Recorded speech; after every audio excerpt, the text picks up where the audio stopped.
ভাই দাঁড়ান, আমার তো প্রবলেমও আছে। এই যে আপনাকে তো কাজ ইন্টিমেশন দিয়েছি, পারমিশন কি আছে আমাকে একটু বুঝার দরকার। আচ্ছা আমি কেন আছি? আপনি আমাকে হাত দিচ্ছেন ভাই, আমাকে কি কথা বলে যাবে না? ভাই ভাই দাঁড়ান, আমাকে 2 মিনিট বলবেন তো? আমি কই যাবো? আমাকে হাত দিচ্ছেন কেন আপনি? আপনি টাকা দিচ্ছেন কেন? আপনি কে হাত দিচ্ছেন কেন? আপনি কে হাত দিচ্ছেন কেন? আপনি দাঁড়ান না, দাঁড়ান। আরে আজব, আপনি আমার গায়ে হাত দিচ্ছেন কেন? আপনি আরে ভাই আমার গণতান্ত্রিক অধিকার নেই, সাংবিধানিক অধিকার ভাই। আপনি আমার টাকাচ্ছেন কেন? আপনি টাকাচ্ছেন কেন? আরে আজব, আপনি চুল করে নিচ্ছেন নাকি? আপনি লোকের কাজ করছেন, আপনি আইনের বিরোধী কাজ করছেন। সাংবিধানিক অনুচ্ছেদে আমি কাজ করছি। আপনার কাজ করছেন কেন? আপনার করছেন কেন? আরে ভাই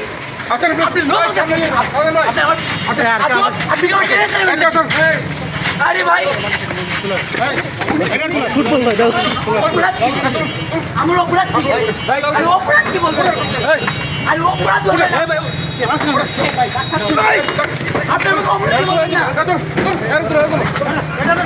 আপনি টাকা দেন কেন?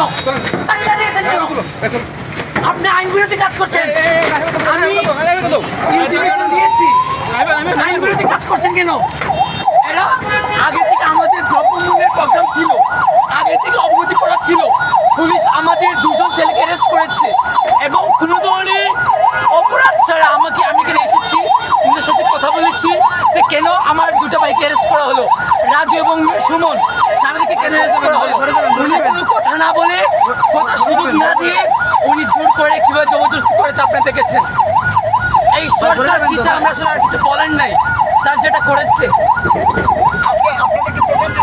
আমাদের প্রোগ্রাম ছিল লোডশেডিংয়ের প্রতিবাদ এবং দ্রব্যমূল্যের, এবং কোনো দলীয় প্রোগ্রাম না।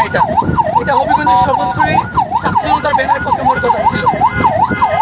আমি আসলে কিছু বলার নেই। আপনাদের সঙ্গে কি ছাত্র জনতা ছিল? জি, আপনাদের সঙ্গে কি ছাত্র জনতা ছিল? আমরা তো আসলে এখানে গেদারই হতে পারি নাই। আপনি তো দেখলেন এখানে আসলাম আর তারা জোর জবরদস্তি করে আমাকে অ্যারেস্ট করে ফেললাম। কেন অ্যারেস্ট করেছে? আমাদের কোনো মামলা আছে না আমি কোনো অপরাধ করেছি? আমাকে বলতে হবে তো। গাড়ি ব্রেক টেক ধরা কোন সময় আমরা নিজে বুঝতে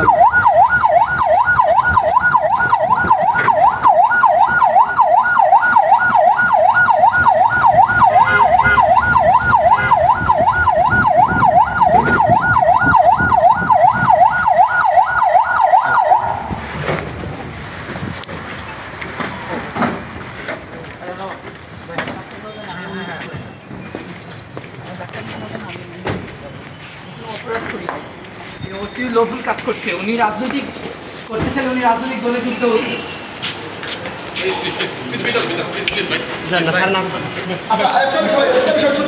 আপনাকে তাকে আটক করে দেন, মানে কেন নিয়ে এসেছেন?